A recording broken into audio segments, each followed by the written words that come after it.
Before we start, just a quick reminder to hit that subscribe button. Only 2% are subscribed at 1,000 subscribers. I'll be posting a special video. I told my mom I had a girlfriend and her cup jumped. I'm Jake and I'm 22, and I honestly thought she'd laugh. Instead, the coffee sloshed onto the table, and her hand stayed frozen. Even before she spoke, I knew I had just crossed some hidden line.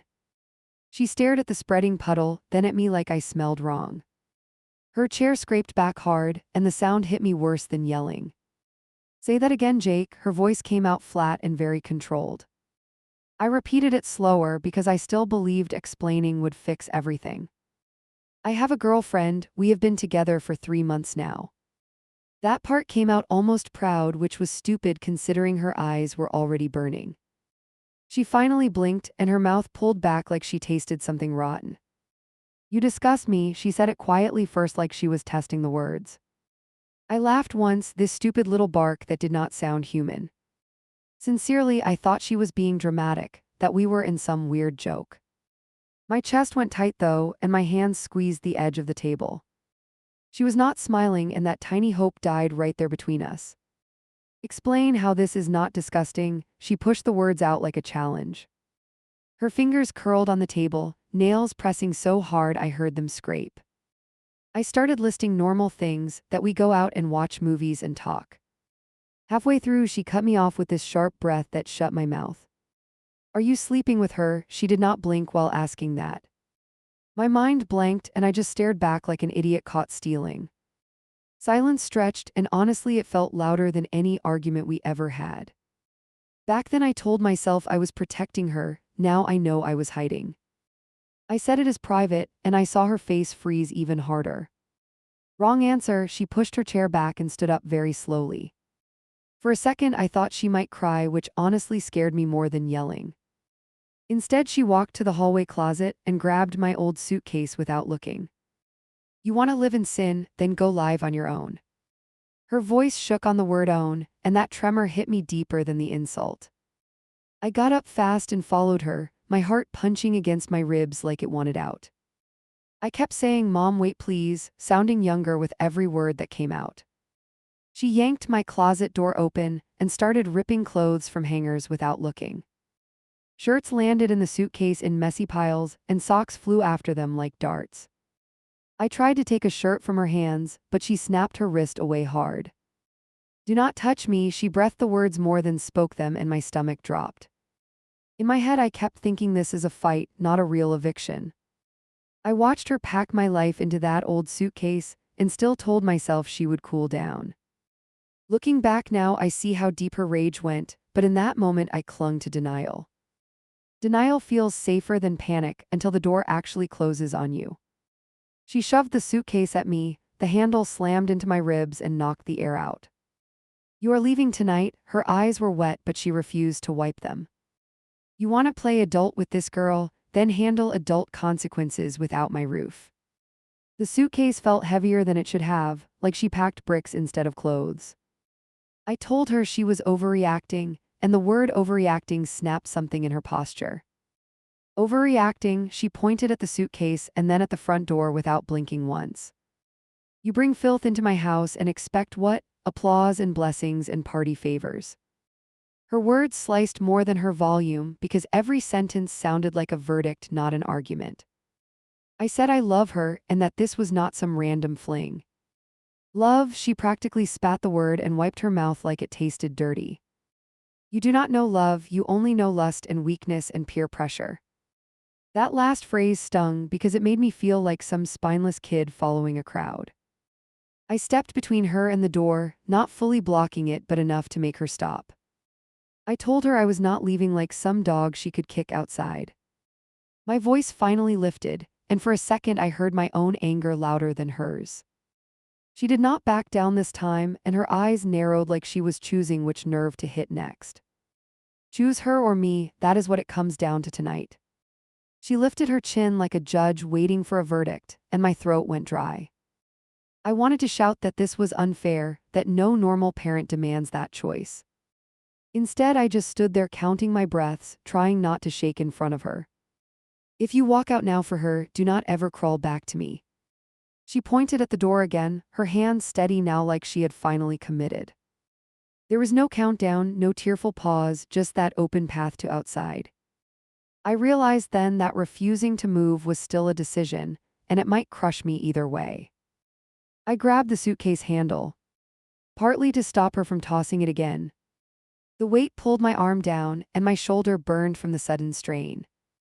Fine, I will go for a while until you calm down and think straight. That is what I told her and myself, because the idea of permanent exile felt unreal.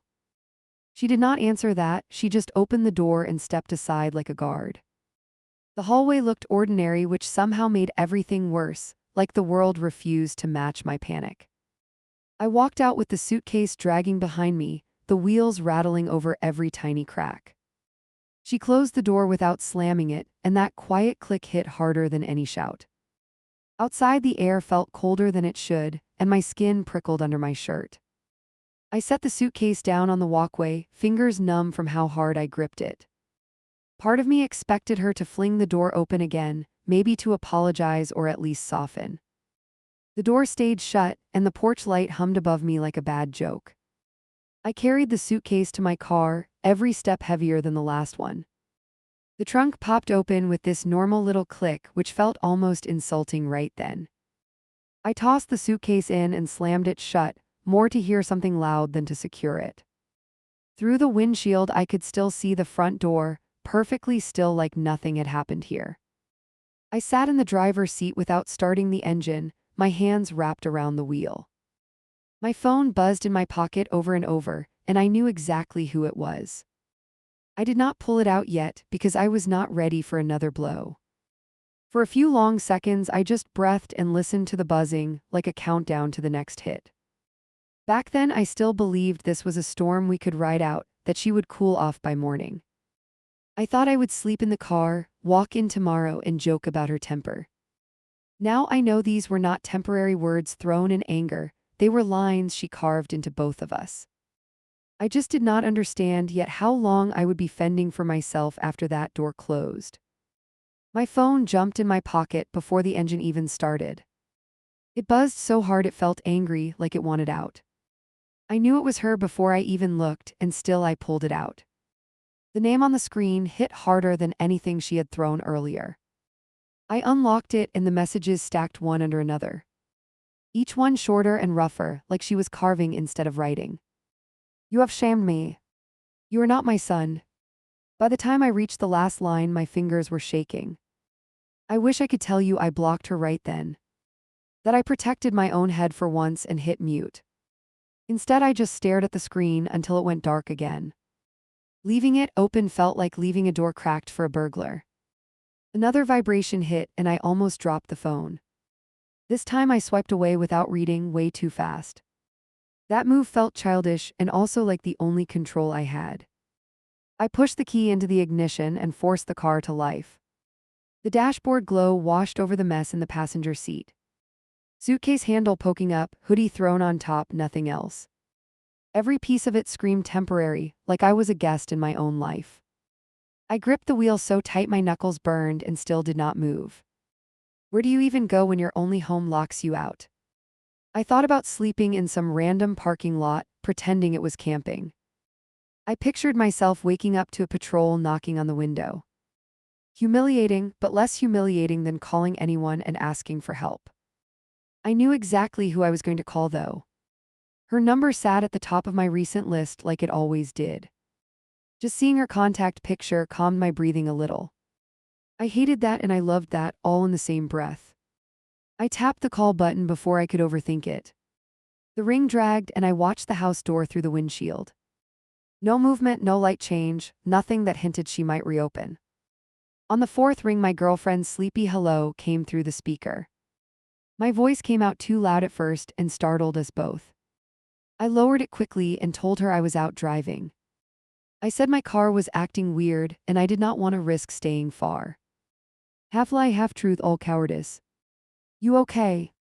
Her tone cleared up faster than mine, all sleep gone. I said yeah, just stuck and needed somewhere to crash for a bit. I left out the part where my entire life had just been shoved into the trunk. She asked if I could make it to her place tonight. I glanced at the gas gauge and did some quick math in my head. It would be tight but possible as long as I did not drive like an idiot. I told her I was already halfway there, which was not even close. Come over. My parents are home, but we will figure something out. She paused after that, and I heard the worry breathing on her side. You sound weird, Jake. I swallowed hard enough that my throat hurt. Just tired, long day, Kai. ND of spaced out. Even while I said it, I could hear how thin it sounded. Part of me wanted her to call me on it and drag the truth out. Instead, she murmured, okay, drive careful, text me when you park. The call ended and the car felt even smaller than before. I stared at my reflection in the dark glass and almost laughed. I was officially the guy lying to the one person offering him a bed. I pulled away from the curb and did not look back at the house. If I watched those windows, I knew I would crack and try again. The street blurred into one long strip of nothing while I drove. Every bump in the road made the suitcase rattle like it was complaining too. The phone buzzed twice on the passenger seat, then again. I did not have to check to guess who it was this time. I flipped it over so the screen faced down and pressed my lips together. Ignoring her felt dirty and freeing at the same time. At one light, I almost turned around without thinking. My hands twitched on the wheel in that direction. The thought hit me of showing up at the door, begging, promising anything. Then I saw myself standing there while she looked through the peephole and walked away. That picture hurt more than leaving in the first place. So I forced my hands straight and rolled through when the light changed. I told myself this was temporary, that she would cool off after a night. Looking back now, I know I was the one clinging, not her. Halfway to my girlfriend's place, I pulled into a random lot. My shoulders ached and my head buzzed from too many half-thoughts. I cut the engine and let the silence fill the car for a second. Silence is loud when your brain will not shut up. I grabbed the phone and finally checked the notifications. Most were from my mom, but one was new from my girlfriend. Let me know if you need me to talk to them someday. That sentence hit me right in the center because she had no idea how far it had gone. The urge to dump everything into one long text almost won. I pictured sending a message so long she would need to scroll forever. Every part of me wanted someone to see the full mess. Another part wanted to keep it sealed so no one could call it pathetic. In the end, I typed a short line. Just trouble at home, nothing you did, I promise. I deleted and retyped that sentence 3 times before hitting send. It felt like I was handing her a blurred photo instead of the real scene. She responded fast, like she had been staring at her own screen. You can stay here tonight, we will figure it out tomorrow. Those words settled the question I had been dodging for the last hour. I was not going back to my mom's door, at least not before sunrise. I started the engine again and pulled back onto the street. The closer I got to my girlfriend's neighborhood, the more my stomach twisted. Not because of her, but because of the version of me she thought she knew. I was about to walk into her house carrying a secret that still smelled like fresh smoke. When I turned onto her block, I slowed way down. I sat there by the curb and just stared at her porch. Part of me hoped the lights would be off so I could blame timing. They were on, and from the window, I could see movement inside. I parked and killed the engine, and the weight of the day dropped on my chest. For a second, I thought about driving somewhere else and crashing in the car. Just vanish for a night, answer no one, pretend the world paused. Then the front door opened a little, and her outline filled the gap. She stepped out in an oversized shirt and bare feet. Her eyes went straight to the suitcase in my passenger seat. Her eyebrows rose, not judgmental, just clearly trying to add numbers that did not match. That look made my face burn more than any lecture could have. I got out and popped the trunk, trying to play it casual. I joked that my car had decided to throw a tantrum, and I was overprepared. The joke landed flat, and we both heard how fake it sounded. She did not laugh, but she took the suitcase handle from me anyway. Inside, the house noise hit like a softer wave than my own place. Her parents were in the front room, talking over some show on the screen. They glanced over when we walked in with my stuff and paused. I forced a smile that felt glued on and met their eyes. Car issues, I muttered, nothing serious, I just did not want to risk getting stuck on the side of the road. Her dad nodded slowly, eyes flicking between me and the suitcase. He asked where the car was now, and I threw out an exit number. The lie came out too smooth, which scared me a little. My girlfriend squeezed my arm and told them I would crash in the spare room. Her mom agreed after a beat, lips pressed together but kind. They were letting me into their home based on a story even I did not buy. That trust sat heavy on my shoulders as we headed down the hall. In the guest room, she closed the door behind us and leaned against it. The suitcase sat in the corner like a big accusation. She crossed her arms and looked at me for a long moment. "Okay," she said finally, "what really happened back there?" I tried the easy shrug first. I said we argued, that my mom got dramatic about something and I needed to breathe. The words came out light, like I was describing bad traffic. Her face did not change, which told me she was not buying it. She stepped closer and studied me, searching for cracks.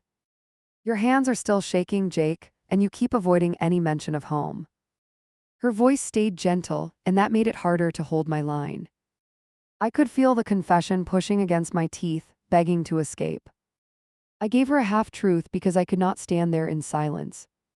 I told her my mom flipped when she heard I was serious about someone. I said she had old baggage about relationships and lost it on me. I did not mention the part where I got told to get out permanently. She let out a low breath and dropped her arms. "So she knows about us now, and she lost it, huh?" That word has hit good and bad at the same time. Her face showed worry, not disgust, which made the shame burn even more. She wrapped her arms around me and held tight. I froze at first, then my body relaxed into hers almost on reflex. It felt safe for a second, too safe, like a place I might never leave. That thought scared me because safety and hiding can look very similar. She pulled back and searched my eyes again. "You can stay as long as you need, we will handle the rest later." Later sounded like a bomb someone pushed to another room. I nodded anyway because I did not have a better plan. When she left for the bathroom, I finally checked my phone again. More unread messages from my mom stacked above a voicemail alert. Just seeing those icons made my pulse jump and my throat tighten. I hit mute on the whole thread and set the phone face down. That tiny move felt huge, like pulling my hand off a hot stove. I knew it would not fix anything, she was still out there fuming. But for that night in that borrowed room, I chose not to let her voice in.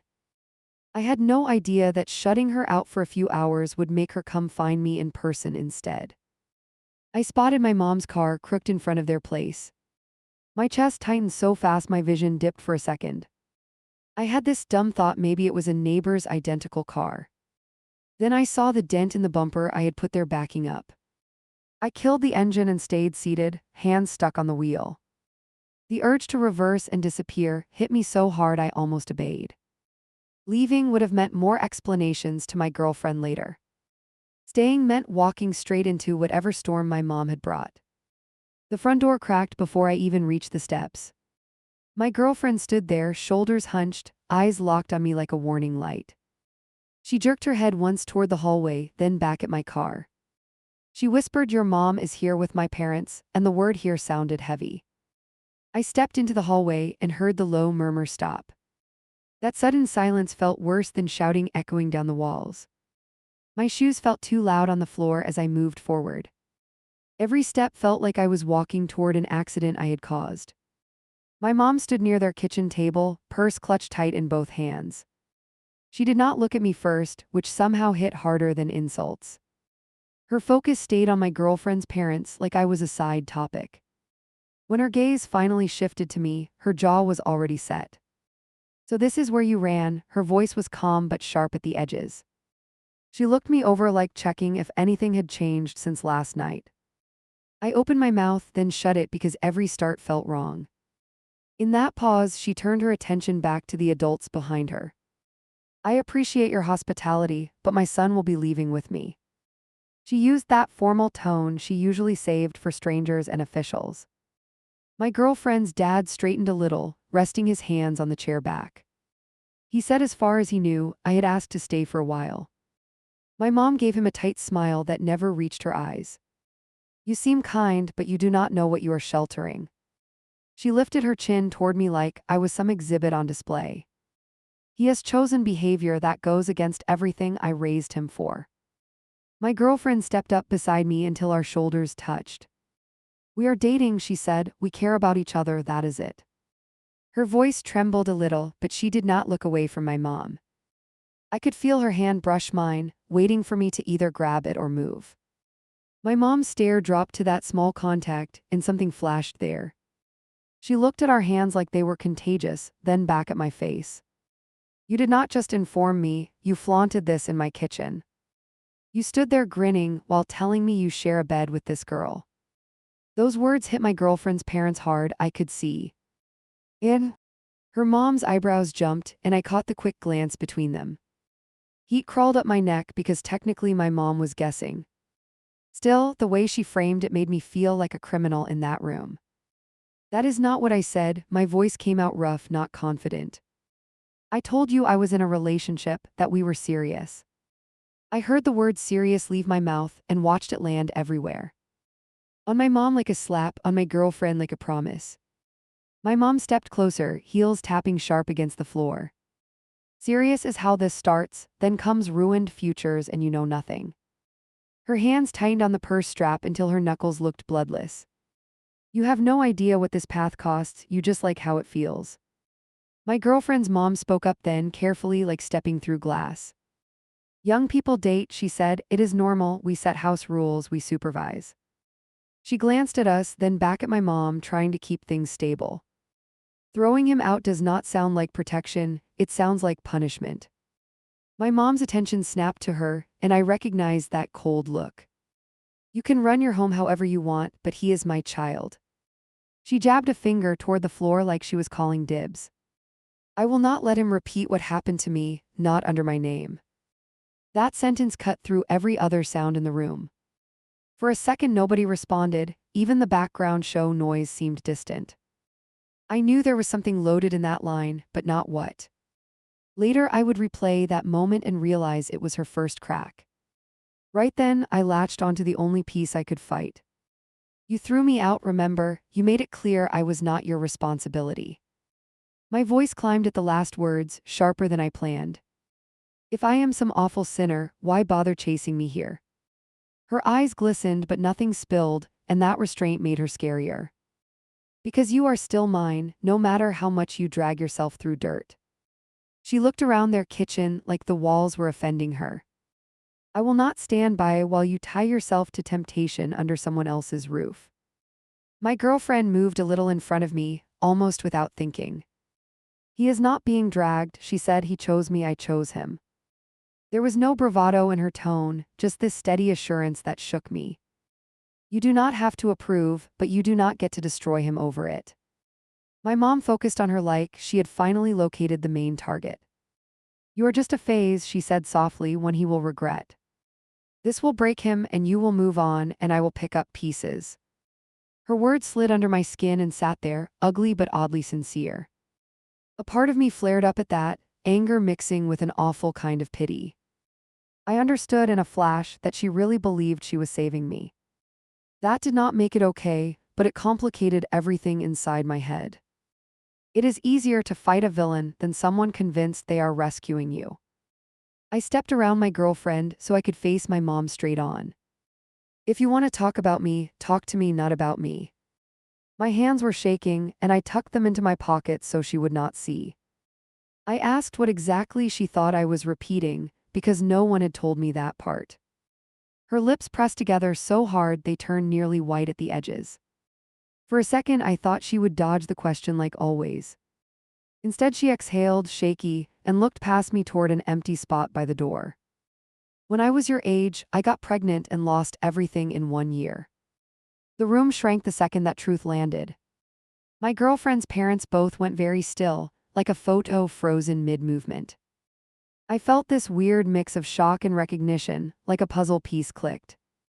Suddenly her panic around my relationship was not just random strictness. She kept her gaze fixed on that blank area, not on me. My parents called me filthy, made me give up the baby, threw me out.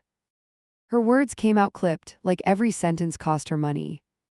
I built a life from nothing after that, and I swore my child would never fall like I did. I wanted to feel sorry for her, and honestly, part of me did.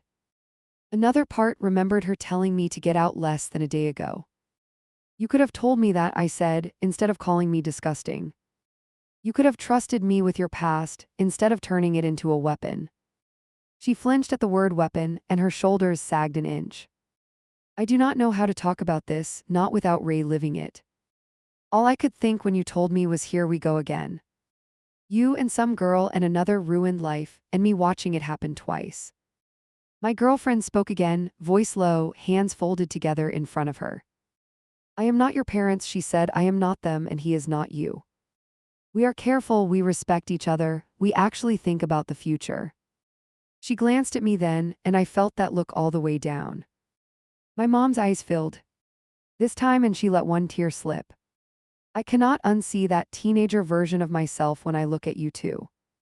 You standing there all confident, thinking you understand love, thinking consequences bend for you.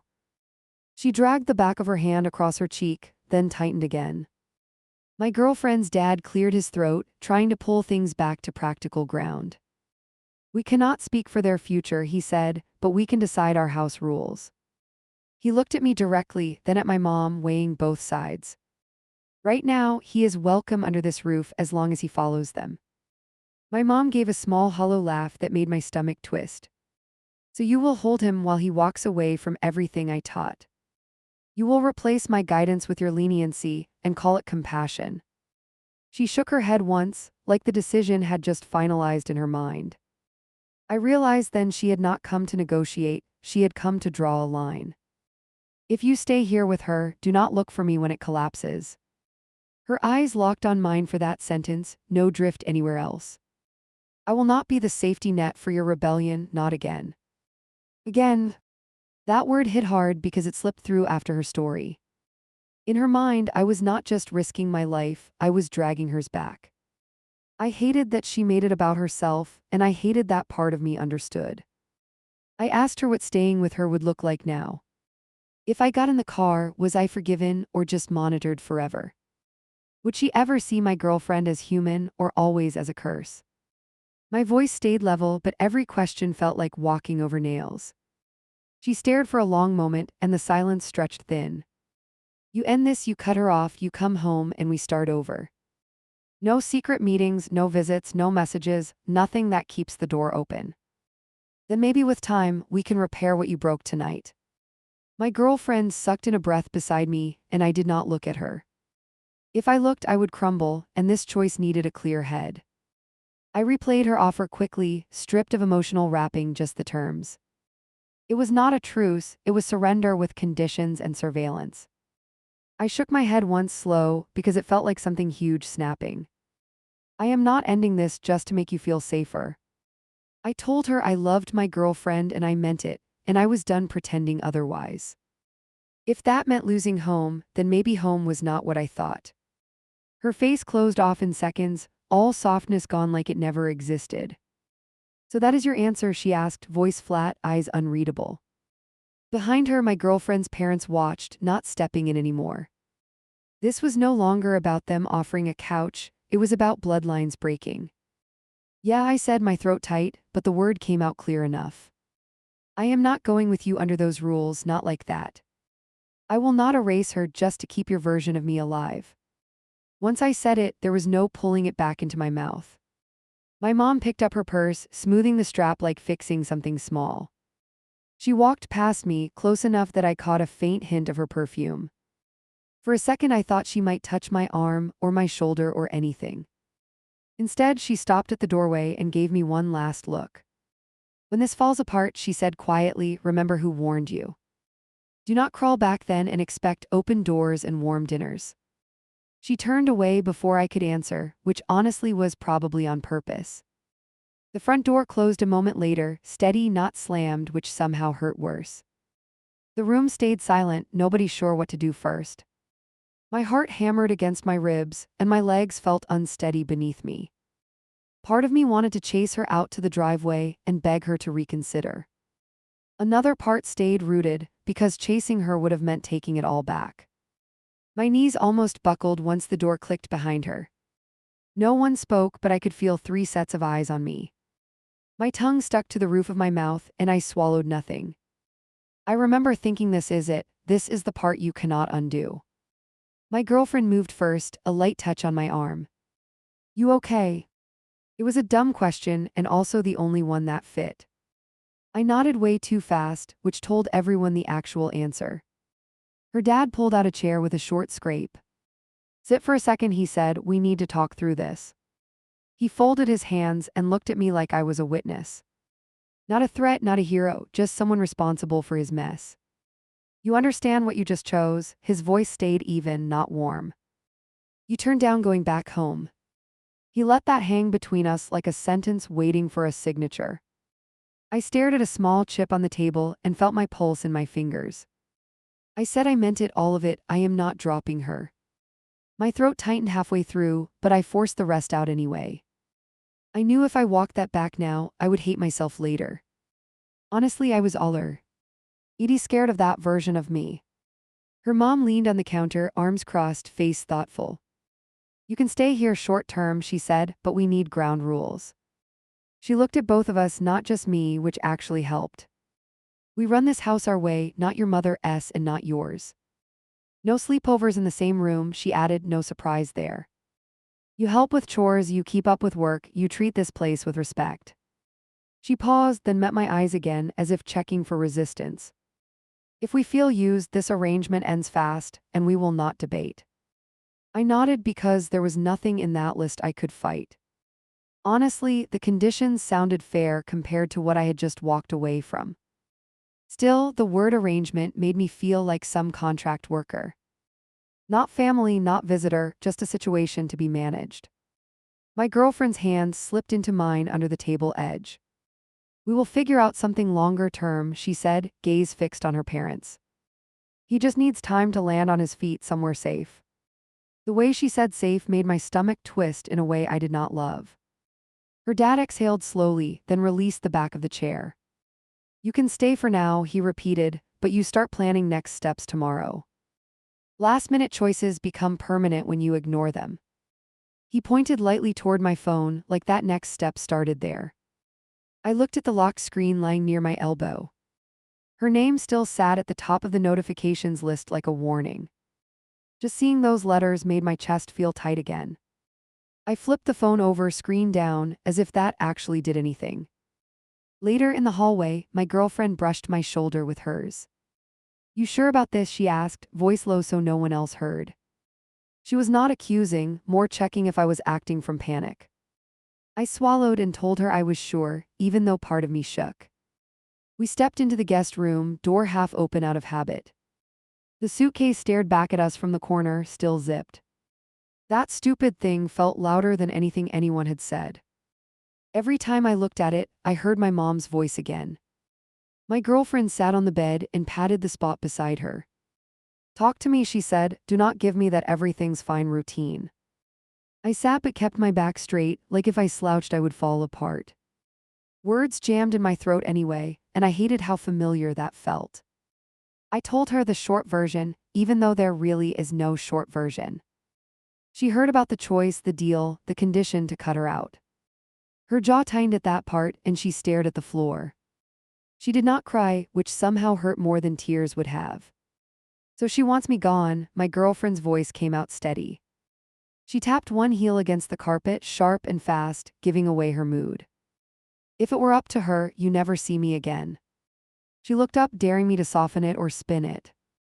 I tried to lighten it, which was stupid in that moment. She is terrified, I said, not evil, just stuck in her own history. The second the words left my mouth, I wanted to snatch them back. I sounded like I was defending the person who just tossed me out. You always do that, she said quietly, her shoulders tightening. You bend over backwards to explain her, but she never returns the favor. Her gaze flicked toward the door where my mom had just stood. Who explains you to you, Jake? That question landed heavy because I did not have an answer. I shrugged, which felt weak, and stared at my own hands. I told her I did not want to turn this into a giant team war. Me and her against my mom and the world, like some corny movie. This is not a movie, she shot back. This is our rent, our jobs, our lives. She took a breath slower and unclenched her fists. I want you, but I do not want you homeless for me. She reached for my hand again, and I let her take it. We sat there for a while without speaking, which stayed intense. My thoughts bounced between the door my mom used and the roof above me. I felt halfway between two houses, two versions of myself, two futures. None of them looked easy, and I hated that there was no clean path. When she left for the night, her parents checked in one more time. Her mom stood in the doorway, hand on the frame, eyes softer now. If you wake up and change your mind, we can drive you home, she said. She did not sound eager about it, more like someone leaving an exit sign lit. I thanked them again, probably too many times, and they finally stepped away. The door remained slightly open, another boundary I did not argue. I lay on the bed and stared at the ceiling, no blankets pulled over me. Sleep stayed far, and my thoughts kept looping the same ugly track. I reached for my phone even though I knew it was a bad idea. Screens full of messages waited, tiny red numbers crawling up like ants. My thumb hovered before I unlocked, like maybe hesitation could change the content. Then I opened e-thread and let it hit me straight on. There were lines accusing, lines pleading, lines that mixed both in one. Some blamed my girlfriend by name, some blamed vague forces, some blamed me outright. You threw away your upbringing for a stranger. You spit on everything I protected you from. Reading it felt like pushing glass into my eyes, but I kept going. Then came the voicemail icon, just sitting there alone. I tapped it before I could stop myself, and her voice filled the room. She sounded smaller but also more intense, like a storm in a bottle. She talked about nights she could not forget, about being young and cornered, about shame. I will not let that happen to you, she said near the end. I would rather lose you now than watch you drown later. I lay there listening, and my chest hurt in a confusing way. It was twisted love, still love, which made everything harder to sort. I nearly called her back right then, thumb over the contact. I rehearsed versions in my head. I am safe. I am not throwing my life away. I need you, but I need space. Every variation sounded wrong in a different direction. In the end, I typed one short message and stared at it. I wrote, I am staying with them tonight, I am okay, I will reach out when I can think. It was the first time I did not ask her anything in a text. I hit send, exhaled, and felt like I had jumped off something high. Her reply came fast, quicker than I expected at that hour. If you go further down this road, do not seek my help later. No, I love you, no, be careful, just that frozen warning. I muted the conversation in one quick motion, hands shaking anyway. Silence dropped after that, which should have brought relief. Instead, it crawled under my skin and sat there restless. I could still hear her words even without new ones popping up. Honestly, muting her only turned my brain into the notification. Morning crashed in way too soon, my head thick from half sleep. I dragged myself to the bathroom, tried to make my face look less wrecked. Her parents were already up when I walked in, and conversation dimmed. That shift in volume told me exactly how obvious my situation had become. Grab some breakfast, her mom nudged a plate toward me without comment. My girlfriend sat opposite, fingers tapping a slow pattern on the table. Nobody mentioned my mom, but the topic sat there in the middle. It felt like a stranger we did not want to introduce. Her dad broke the stalemate with practical questions. What time is your shift? Do they know what is going on? Do you have everything you need to get through today? He moved it to logistics, which honestly was a gift. I told him my schedule, that I had spare clothes in the car. I promised I would start looking for a room or a roommate or something. I assured them I would not dump this on them and stay forever. Objectively, they were being decent, but every promise felt like another weight strapped on. On the drive to work, my phone stayed in my pocket. No vibrations, no new alerts, nothing. I knew the thread was muted, but I still expected some kind of leak through. The quiet felt less like peace and more like the pause before a punch. At work, my brain refused to lock onto tasks. I moved through the motions on memory, like my body had its own script. Inside, everything replayed, especially that line about losing me now on purpose. I kept trying to decide if that was love or control or both. During my break, I gave up pretending I was fine and opened a browser. I searched for things I never thought I would type into a search bar. Stuff about parents rejecting adult kids over relationships, stuff about guilt and control. Article titles popped up that sounded uncomfortably familiar. I clicked one and skimmed, heart pounding like I was getting caught. There were bullet points about making kids choose sides, about cutting support if they disobey. Every sentence might as well have had our names swapped in. I would never call it a diagnosis, but it felt like looking in a mirror. Part of me relaxed because it meant I was not insane for feeling trapped. Another part clenched harder because naming it did not fix anything at home. Knowing other people lived similar stories does not pay for rent. But it did something to my loyalty, like shifting a heavy box a few inches. Back at my station, my manager asked if everything was all right. "You look wiped," he said, hand resting on the counter for a second. I told him family drama, short version, nothing dangerous, just loud. He offered an extra break later if I needed to call someone. I almost laughed because I had no idea who that someone would be. Calling my mom felt like stepping back into a cage willingly. Calling my girlfriend while she was with her parents felt messy. Calling anyone else would mean exposing this whole situation to them. By the time my shift ended, the silence from my mom held steady. No missed calls, no new message. Nothing waiting on the lock screen. You know that feeling when no news starts to feel like bad news? That is where my head sat as I clocked out and headed for the door. Driving back to my girlfriend's place, I kept glancing at the phone. Part of me wanted a message to pop up, even an angry one.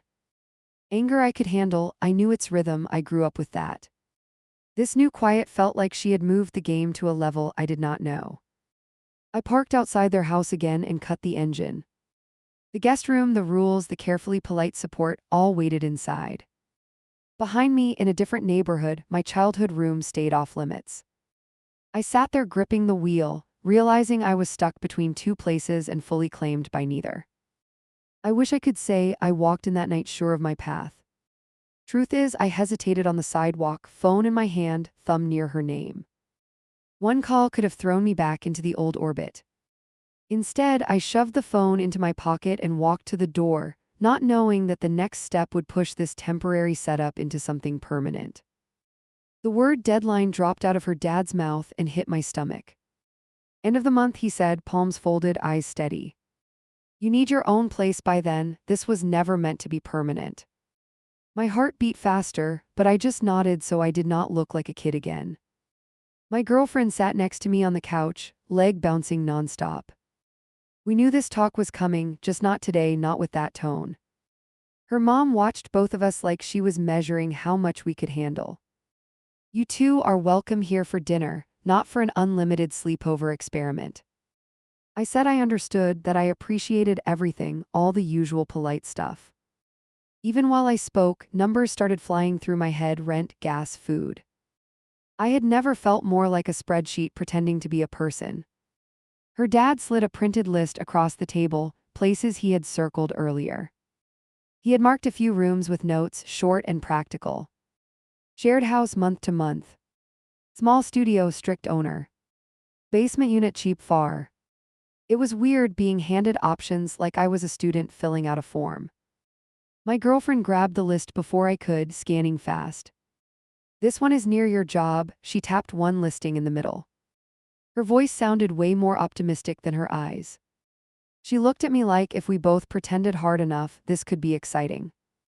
We spent that weekend chasing leads, which sounds proactive but felt like begging. At each place, I tried to appear responsible, stable, like someone who paid on time. I left out the part where my parent had basically exiled me over a relationship. Nobody asks that question on applications, but I heard it in my own head. One house smelled like mold as soon as we stepped inside, sharp enough to sting. I almost turned around immediately, but the rent number whispered stay. The guy showing us around had laundry piled everywhere and a mattress on the floor. He shrugged when we asked about noise and joked that he rarely slept anyway. We exchanged a look in the hallway, both eyebrows saying absolutely not. Still, I walked through, looking at the empty room that would be mine. No closet door, cracked wall, loud music thudding through from another unit. In my head, I pictured sleeping there after a late shift, and something in me recoiled. Out in the driveway, my girlfriend checked my face before speaking. "If you say yes to that place," she said, "I will support it, but I will worry every night." Her hand found my elbow, fingers squeezing, trying to anchor us in reality. We both knew I was desperate, but not that desperate, not yet. The next option was smaller, cleaner, and somehow even more intimidating. An older woman opened the door, eyes sharp, questions lined up already. "Where do you work? How long have you been employed? Any trouble with landlords in the past?" Her tone was not cruel, just businesslike, but I felt my pulse jump anyway. I answered everything honestly, leaving out the family drama part again. She walked us through a tiny unit with a bathroom barely bigger than a closet. No pets, no parties, no overnight guests. She listed each rule without pausing. At the mention of overnight guests, her gaze slid briefly to my girlfriend. My girlfriend stood a step behind me, arms folded across her chest. That rule hit us both, even if we did not comment. It would mean a clean line between my life with her and my life alone. I could almost feel my mom nodding somewhere at that condition. I asked about the deposit, because that was the cliff I needed to see. She named a number that made my throat tight, but not impossible. I could pull it off if I worked extra and spent nearly nothing for a month. Which meant every small comfort would feel like a betrayal of survival. We told her we would think on it, then walked back to the car in silence. My girlfriend leaned against the door before getting in, eyes on me. "You look like you swallowed a brick in there," she said. I laughed once short and told her it felt like an exam I had not studied for. In the end, that unit became the least bad option on the list. Her parents quietly agreed, which mattered more than I wanted to admit. Her dad even offered to front part of the deposit if I paid it back gradually. I hesitated, pride and gratitude wrestling in my chest, before accepting. Signing the rental agreement felt like stepping onto a moving walkway. My hand shook a little as I signed my name on the lines. Every stroke committed me to a version of adulthood I had not rehearsed. The landlady handed me a key on a ring, small, ordinary, heavier than it looked. Moving day landed sooner than my brain could process. We packed my stuff from their spare room into my car and her trunk. It did not look like much until we started carrying it in trips. By the third load, my arms ached and my shirt stuck to my back. In the new place, we stacked boxes in the corner, no real order. My girlfriend tossed my backpack onto the mattress and flopped down beside it. "So this is your kingdom now," she said, half joking, half tired. Her smile wobbled at the edges, and I knew she saw the same bare walls. I asked if she was okay with all this distance, even if it was across town. She rolled onto her side, propped on her elbow, studying my face. "We will make it work," she said. "We always manage, right?" The way she lingered on manage told me she heard the strain too. Her parents helped with the last box, then left us to settle. Her mom hugged me in the doorway, quick but firm, almost like a parent would. "You have our number," she reminded me. "You can always call if things get rough." For a second, that sounded like an invitation, not just a courtesy line. After they drove away, the silence in the unit was thick. I stood in the middle of the floor, turning slowly, taking everything in. No photos, no familiar furniture, no evidence of the life I had before. Just the echo of my footsteps and the key resting on the counter. My girlfriend broke the moment by opening a box and yanking clothes out. "At least get your stuff out so it looks lived in," she said. She shoved a stack into my arms and pointed toward the small dresser. The movement helped, kept me from sinking into whatever that silence held.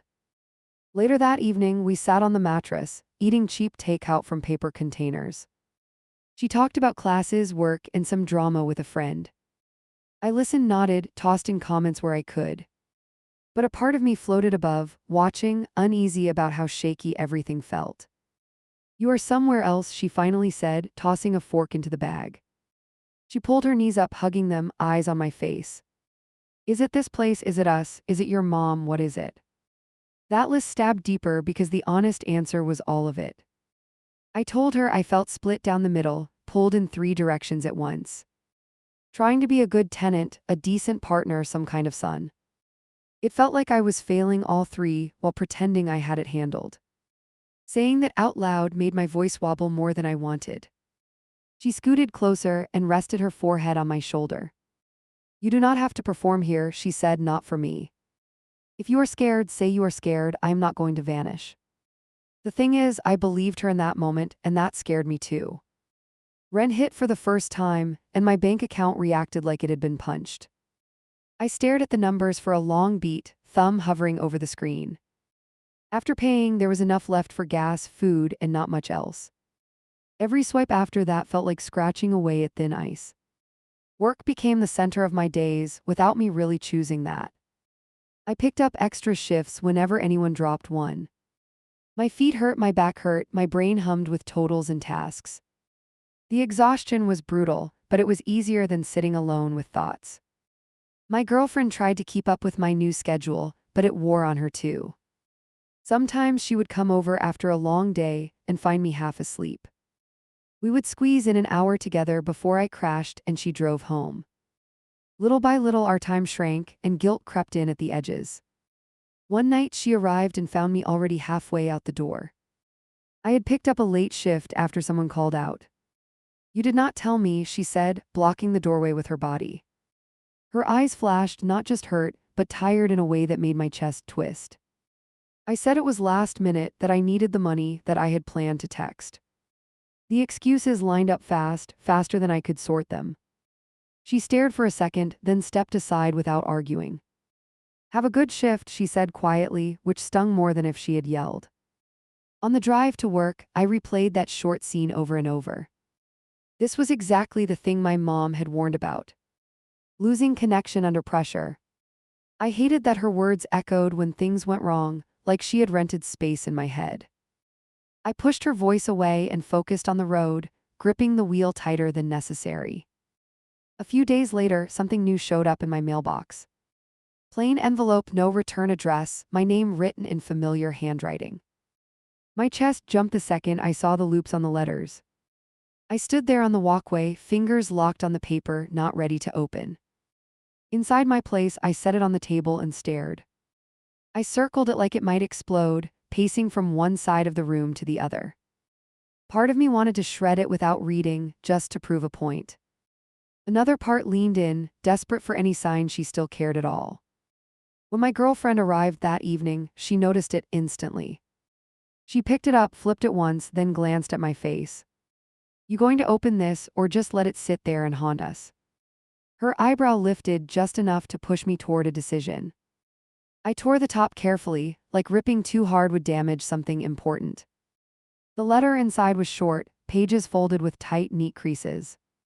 I read the first line and felt my throat close around it. She did not start with my name, she started with "I failed."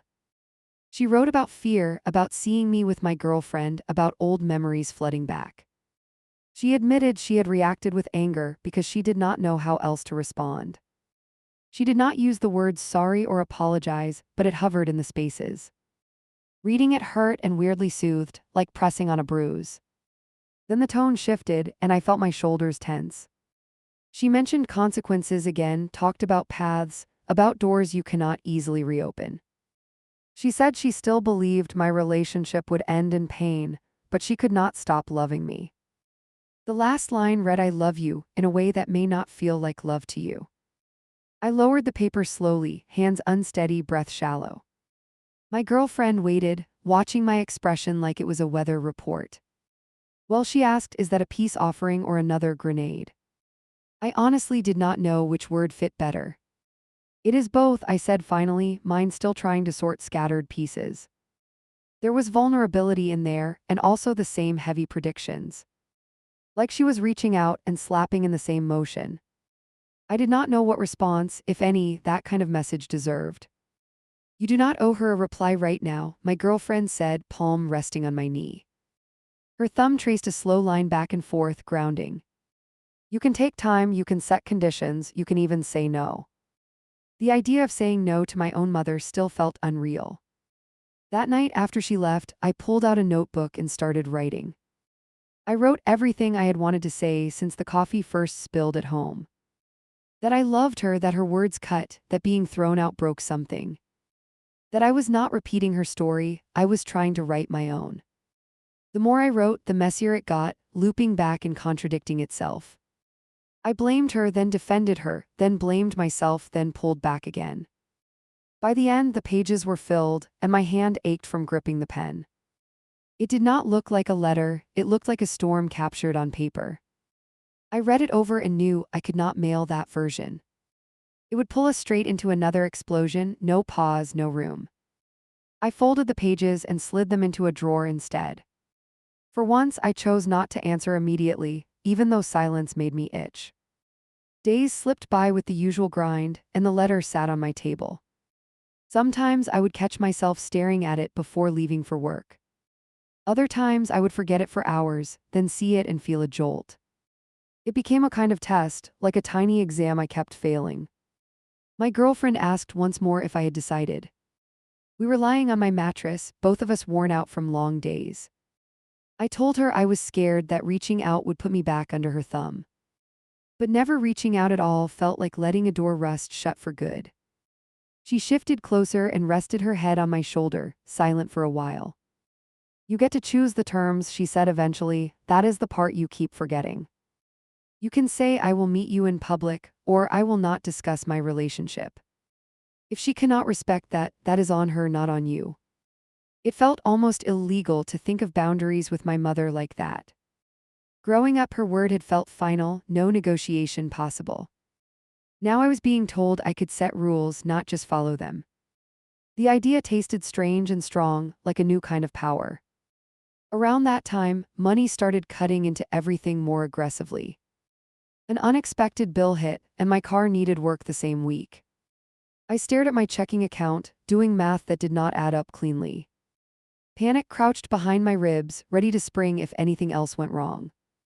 I considered calling my mom for help, fingers hovering over her contact again. There was a chance she would wire money with a long lecture attached. There was also a chance she would refuse and remind me of my decision. Both options felt awful, and that alone told me something important. Instead, I swallowed my pride and talked to my manager. I asked for more hours, maybe an extra shift every week for a bit. He studied my face, then agreed, reminding me not to burn out. Too late for that, I thought, but I thanked him anyway. The extra work meant more evenings away from my girlfriend. We tried to carve out small pockets of time, quick dinners, rushed calls. Sometimes we snapped at each other over tiny things we never used to notice. She would apologize first, then I would, both of us exhausted and frayed. One night, after a stupid argument about leaving dishes unwashed, she suddenly broke. This is not about plates, she blurted, eyes glassy, voice tight.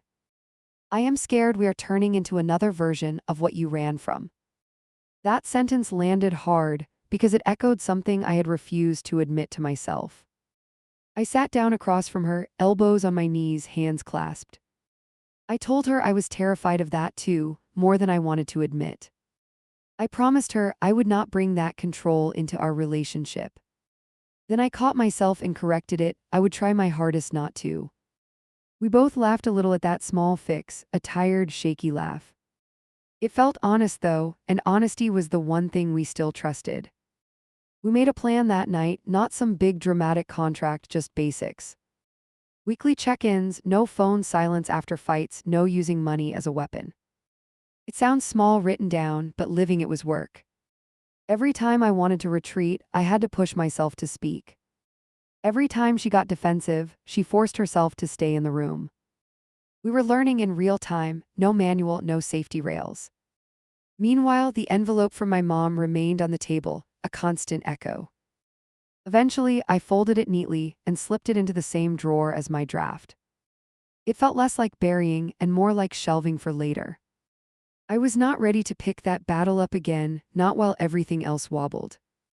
Looking back now, that whole stretch was me learning to fend for real. Not just paying rent, but making choices without waiting for my mom's verdict. I stumbled, I overworked, I snapped at people who did not deserve it. But each time I had to face the fallout myself, not hide behind her rules. The chapter with her is not closed, I know that. There will be another call, another meeting, another push and pull. I can feel it coming the way you feel heavy air before a storm. By then, though, I will be standing on ground I actually chose, not just the floor she shoved me onto. The text popped up while I was ringing someone up. Unknown number, short message, my name in the first word. I watched the screen flash on the counter and felt my pulse spike. For a second, I actually considered pretending I had not seen it.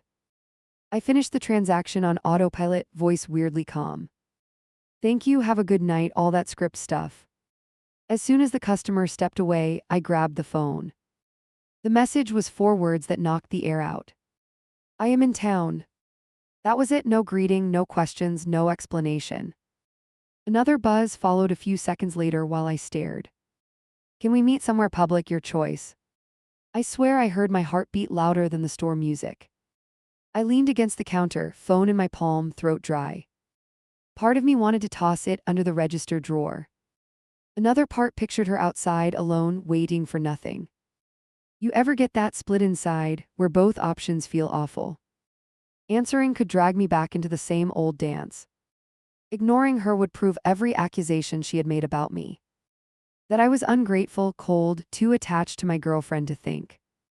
My manager waved at me from the back and gestured to the clock. Break time, he mouthed, then disappeared into the office again. I slipped into the tiny staff area and shut the door. My thumbs hovered over the keyboard while my brain sprinted. Where I wrote, keeping it as plain as I could. 3 dots appeared, vanished, then returned, like she could not commit. Coffee place near your job, she finally sent, 20 minutes. That was the first time she had adjusted to my schedule ever. I could have lied and claimed overtime or a shift change. I could have picked a different day, pushed this further away. Instead, I replied okay, then sat down because my legs shook. Agreeing that fast felt reckless and also like the only honest move. On the walkover, every step felt heavier than usual. I kept replaying our last face-to-face, the door closing. Her warning about not crawling back echoed with every car that passed. I kept my hands in my pockets so no one saw them tremble. The place was half full when I walked in, regular. Our late crowd. I scanned the room and saw her near the back wall. She sat alone, shoulders tight, fingers linked around an untouched cup. For a second, I almost turned around and walked right back out. She noticed me and straightened, hands dropping to her lap quickly. There was no hug, no wave, just this small nod. I sat opposite her, chair scraping louder than I wanted. For a moment, we just looked at each other, like strangers sharing history. You came, she said first, voice lower than I remembered. She picked at the edge of a napkin, eyes flicking over my face. I told myself not to fill the silence with nervous jokes. So I just answered, yeah, I came, let us talk. She studied me for a long second, like checking for damage. You look tired, she said, not accusing, just observing. I shrugged because yeah, life does that when you pay rent. Part of me wanted to tell her that just to make a point. She took a breath, one of those steadying ones before a plunge. I have been thinking about that night, she started, jaw tightening slightly. I heard the phrase and braced, waiting for the same script. Instead, she surprised me. I was cruel, she continued, eyes dropping to her own hands. I meant to protect you, but what I did was throw you away. I did not intend to say the words throw you out, she added. They still came out and I have to live with that. Hearing her say it hurt and helped at the same time. I had replayed that sentence so many times I knew every sound. Part of me had wanted her to deny it, to call me dramatic. Admitting it left me weirdly short of arguments. I told her quietly that those words had landed hard. That hearing them from her, not in a fight, changed something. I did not cry, but my throat burned in that familiar way. I guess I needed her to recognize she had crossed a line. She nodded once, then looked up and finally met my eyes. I still believe that path is dangerous, she said, you know that. She lifted a hand when I started to interrupt and kept going. But I should have argued, not exiled, there is a difference. I leaned back, fingers tapping my leg under the table. This was the closest she had ever come to admitting fault. Not perfect, not complete, but more than anything I expected. It made me both soften and tense up, which was confusing. I told her I was not asking her to love my choices. I was asking that she stop calling me disgusting for having them. That she stop talking about my relationship like a disease. Saying it out loud gave me a weird kind of strength. She winced at the word disgusting, like hearing it now hurt her. I regret that word, she said. I wish I could take it back. She clasped her hands together again to keep them from shaking. Then she added the part I knew was coming. I'm still terrified of where this leads, she said slowly. When I look at you and her, I see my own past. I hear old voices in my head and I react before thinking. I am trying to separate those voices from my own, but it is hard. For a second, I did not say anything because I felt something loosen. I am not going to pretend that admission fixed everything inside me. It did, however, make her sound less like a villain and more like a person. A very flawed person, yes, but still someone trying to wrestle herself. I told her I understood fear, probably more than she realized. I talked about counting every dollar, every late shift, every missed call. I told her I worried about messing things up with my girlfriend constantly.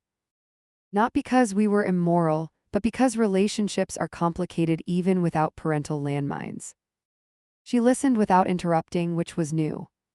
No eye rolls, no Bible quotes, no dramatic sighs, just listening. It made me feel both exposed and oddly respected. I kept going because stopping then would waste the opening. I laid out the boundaries I had written in that drawer. No more attacks on my girlfriend, not in texts, not in person. No digging into my private life, no interrogations about intimacy. No threats to cut me off whenever I disagreed with her standards. Her eyebrows rose at that last one and her mouth tightened. You make me sound like a dictator, she muttered, almost to herself. I answered that sometimes, yeah, she had felt exactly like that. She flinched but did not deny it, which honestly impressed me. She asked carefully what I would do if she slipped. If she made a comment in anger or sent another loaded message. I told her I would walk out of the conversation, not out of her life. That I would step back until she could talk to me without treating me as a project. Her eyes filled again and she blinked quickly, trying to hold it. You would really leave the table, she asked, voice shaking just a little. I nodded, steady this time, not as a threat but as a limit. I am not a child trapped at the dinner chair anymore. We sat with that for a long moment, air heavy between us. I could see her weighing how much control she was willing to surrender. For her, letting go of control probably felt like stepping off a cliff. For me, agreeing to see her again felt like walking near the edge. She changed direction suddenly, catching me off guard. How is work, she asked, cutting through the tension with practicality. Do they treat you all right? Are you eating? Do you have enough? The questions came out quick, almost tripping over each other. I told her about the extra shifts, the tight budgets, the new place. Not in detail, just enough for her to picture the basics. I left out the nights pacing the apartment doing math in my head. Some parts of my struggle I was not ready to hand back to her. She frowned at the mention of my hours, fingers drumming the table. I do not like you exhausting yourself like that, she said. I raised an eyebrow because that was the most familiar sentence in the world. She caught herself and corrected course before I even answered. I know, she added, it is your decision, you are an adult. If you need help, I would rather you ask than collapse. She exhaled and looked away for a second, then back at me. I do not want pride to push you into danger, not again. The phrase not again made me think of her story, the one she barely shared. I realized she was talking to herself as much as to me. That did not mean I was ready to accept money without conditions. But it did make refusing her concern feel less like rebellion and more like negotiation. I told her plainly that any help could not come with strings attached. No remarks about my girlfriend in the transfer description, no moral scorekeeping. If she could not do that, I would rather struggle and figure it out. Her face tightened at first, then slowly eased as she absorbed it. You sound like someone who has rehearsed this, she observed, almost wry. I shrugged and admitted I had written out everything before this meeting. It was either that or freeze up and nod at everything again. This time, I needed my voice to show up with me. She gave a short, small laugh, surprised, maybe a little impressed. That laugh did something strange in my chest, tugging at older memories. Moments before all of this, where we could joke about tiny things. I felt that tug and pushed it aside before nostalgia softened me too much. She asked how my girlfriend was doing through all of this. The fact that she used the word girlfriend without twisting it was huge. I told her she was balancing school and work, same as me. That this whole situation had put pressure on us, but we were still standing. My mother nodded slowly, fingers twisting the napkin into a tighter shape. I am not ready to meet her properly, she admitted, not yet. Her lips trembled for a moment, then steadied again. But I will stop speaking about her like she is some curse. I let out a breath I had not noticed holding. To anyone else, that might sound like a small concession. To me, it was the difference between open hostility and cautious distance. I told her I could live with that for now. We circled around logistics after that, which sounds boring but mattered. Holiday plans, message frequency, where we would meet instead of her house. Every detail was a little road sign for our new path. If you think that sounds dramatic, you have never renegotiated family from scratch. She suggested we meet every few weeks, someplace like this. Neutral territory, no one slamming bedroom doors, no one trapped at the table. If either of us needed space, we had to say it clearly. No silent treatments, no disappearing acts, no guilt trips as punishment. I agreed with one extra condition of my own. I told her if she ever started ranking my worth against my faithfulness to her rules again, I was out. She stared at me a long time before answering. Fair, she finally said, it will not be easy but fair. We both stood up at the same time, scraping chairs. There was a brief, awkward pause, bodies facing each other without a script. I did not know if we were supposed to hug or just nod and leave. She solved it by stepping forward and placing a hand on my arm. I froze for half a second, then let myself hug her back. It was stiff at first, both of us uncertain of the new shape. Then her shoulders loosened just a bit, and mine did too. We pulled away quickly, before either of us could overthink it. On the walk back to work, my head felt crowded. I kept replaying every line, every pause, looking for hidden traps. That old reflex of checking her words for landmines had not vanished. But underneath the suspicion, there was a thin layer of relief. Later, when I told my girlfriend about the meeting, she listened quietly. We were in my apartment, both of us sitting on the floor. She asked specific questions, not to pry, but to understand the shape of it. Did she accept the boundaries? Did she try to drag you back? Did she mention me? I explained as honestly as I could, Inkle. Muting the parts that made me uneasy. I admitted that hearing my mother say I failed scared me. Not because she said it, but because some part of me agreed. My girlfriend reached over and squeezed my hand hard at that. You did not fail, she said, you built a life under pressure. It is messy, yeah, and stressful, and sometimes you snap at me. But you are showing up over and over even when it hurts. She leaned her head against mine, and I let my eyes close. I told her I had not invited my mother into our place yet. That I wanted more time before blending those parts of my world. I admitted I was scared my mother would scan everything and judge silently. That she would make my girlfriend feel like a guest in her own boyfriend's home. My girlfriend nodded and said she appreciated the delay. She did not want to be an object lesson in someone else's healing. If we meet, she said, it has to be because she really wants to know me. Not because she wants to inspect the person who wrecked her plan. We agreed to keep meetings in public spots for a while. No surprise visits, no ambushes, no sudden texts saying I am outside. The more I spoke those terms, the more real my autonomy felt. It still scared me, but in that electric way growth does. Weeks went by and my mother kept to the new pattern. Short messages, occasional check-ins, nothing explosive, nothing loaded. Every time my phone buzzed, I still flinched, then relaxed gradually. It takes time to trust that absence of crisis is not just a pause. One afternoon, she sent a picture instead of a paragraph. It was of a small framed photo on her table, me as a kid. Under it, she wrote, trying again, one step at a time. I stared at that for a long while, not sure how to feel. I could have melted at the sentiment, could have rushed to reply. Instead, I sent back a simple thanks, nothing more, nothing less.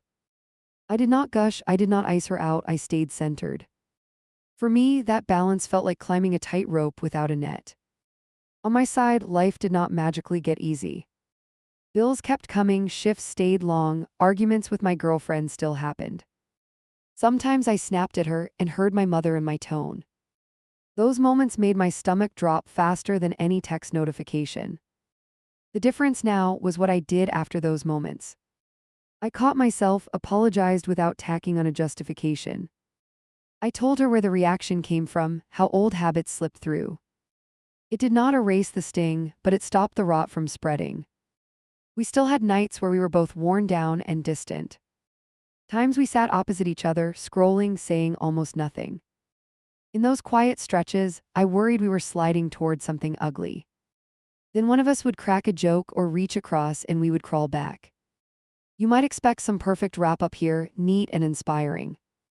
I wish I could say my mother started therapy and turned into a different person. I wish I could say my girlfriend and I never fought again. Reality is smaller and bigger than that at the same time. My mother and I meet every few weeks now, like we agreed. Sometimes it is painfully awkward, sometimes it is surprisingly calm. Once in a while she slips, lets a sharp remark about my life escape. When that happens, I push my chair back and tell her we are done for that day. The first time I did that, her face crumbled for a second. She caught herself, swallowed hard, and texted me later apologizing for the comment. Not a perfect apology, but she named what she did without blaming me. That message sat on my phone screen, proof that boundaries could actually bend behavior. I still have not invited her into my apartment. That step feels bigger than anything we have done yet. When I picture her standing in my doorway, scanning the space, I tighten up. Someday, maybe when both of us have steadier footing, I will unlock that door for her. As for my girlfriend and me, we are still together as I write this. We have talked about moving in fully, splitting everything, taking the next step. For now, we keep our separate spaces and our shared weekends. It is not some grand romantic movie ending, but it is ours. Some nights when I close my place up and turn off the lights, it hits me. I lost a version of my mother, the one I thought I had.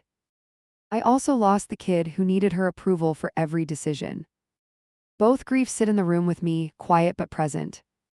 At the same time, I gained something I did not even know how to name. Not independence as a slogan, but the daily practice of choosing my own path. The strength to love someone my mother could not accept and stay anyway. The right to walk out of conversations that try to shrink me. I still carry her words in my head, old and new. Sometimes the harsh ones shout louder, sometimes the softer ones manage to reach. I do not pretend it does not affect me, that would be a lie. I just choose as much as I can which ones get to take root. If you had told me back on that first night, while I stood on the porch with a suitcase, that I would one day sit across from her in a cafe and calmly list boundaries, I would have laughed in your face. Back then, I thought being thrown out meant I had no ground of my own. Now I know the opposite was true. Getting kicked out forced me to find out where my ground actually was. I am still scared plenty of the time, I will not fake bravery.